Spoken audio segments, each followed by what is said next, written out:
Hey guys, welcome to the channel. Today I'm going to do a quick walkthrough of how I fixed this Hobie Waves bridle straps. While doing this project, I did take a few photos, so I'm just going to kind of walk you through what's going on in these photos. Whenever I discovered this problem, I was searching YouTube and I found absolutely nothing on the topic, so I decided maybe I should just put it out there in case someone else has the same problem. So hopefully this video will be helpful to you, and if it is, like and subscribe, and let's get into it. I bought this boat for $1,000. I thought it was a really good deal. It's like a 1999 Hobie Wave. When I got it home, I started going over the boat and I noticed that the bridle straps where they attach to the front of the boat didn't look right, so I did some research, and a few people on the forums told me that I should probably do a repair. So I started digging, and after digging for a while, I found that Hobie actually addressed this issue early on, and they made a repair kit. And this is a picture of the repair kit here. Unfortunately, I was unable to find that repair kit. Any Hobie dealer I called did not have the repair kit available. It was no longer made.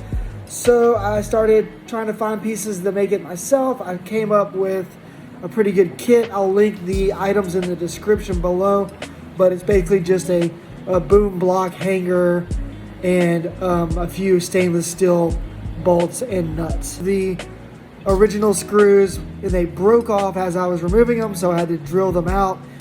I used a hammer to get everything nice and flat. I was unable to get all of the metal from the original backer block out of the hole, but I thought that was okay, so I just covered that with G-Flex. I figured maybe it would make things a little bit more rigid.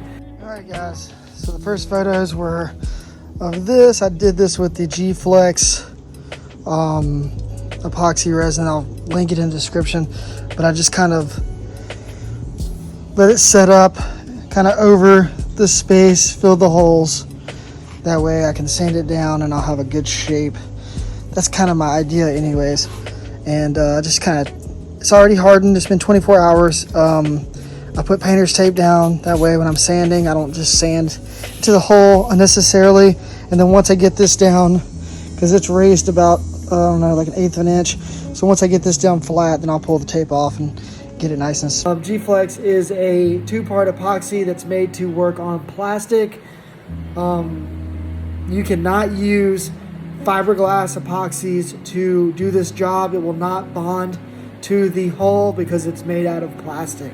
So G-Flex seemed to work pretty good for other people out there making repairs on these boats, so that's what I went with.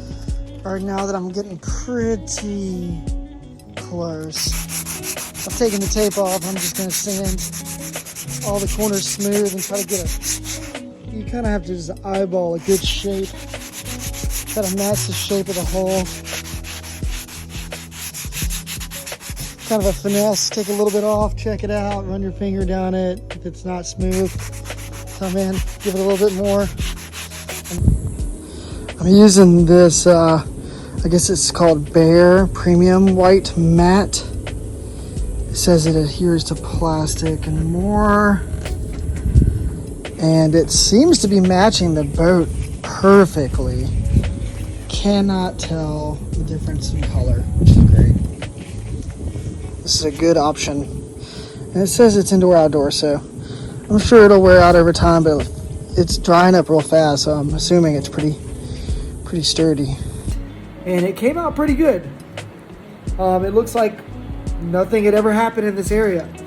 So after that, I decided that I just was going to drill holes straight through the hole underneath where the backer block is positioned, and that should be my most sturdy spot. So I went ahead and kind of measured out from on both sides of the boat, and did my best to kind of keep everything symmetrical. Just drilled straight through the hole and then attached the boom block hangers with the stainless steel bolts that I picked up at the local marine store. It's not a perfect job. I think it came out okay.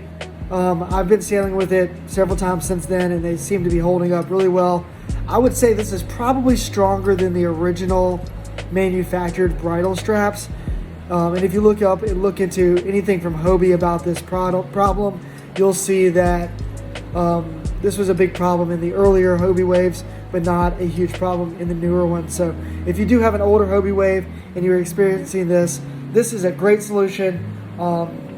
I really hope everything works out for you. And like I said, if you like this video, if this added value to your life, please like and subscribe, and I'll see you in the next one.